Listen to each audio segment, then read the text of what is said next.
Hop, navbatdagi golovkamizni olib qo'yganmiz. 1.8 Lacetti. Bundan bo'lgan muammo, yaqinda remont bo'lgan, lekin gnezdo chiqib ketgan. Chiqib ketib mana chaqib tashlagan shu. Hozir buni joyi kengayib ketgan. Xudo xohlasa hozir endi buni aylantirib sorga qilamizda, standart o'zining razmeriga qo'yib beramiz. Hozir endi standart tushmaydi. Chetdan ezib tashlagan ashyo.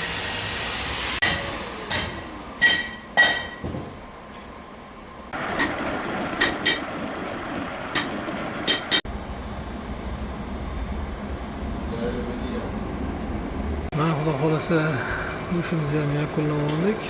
Sirlosini standart razmeriga qoqib berdik. Kelasi safarga ham oladi. Standart razmer tushaveradigan bo'ldi xudo xolasa. Cho'tga qilib berdik. Mana endi golovkani chiqarib olamiz. Qolganlarni o'zlari ko'rib oladi.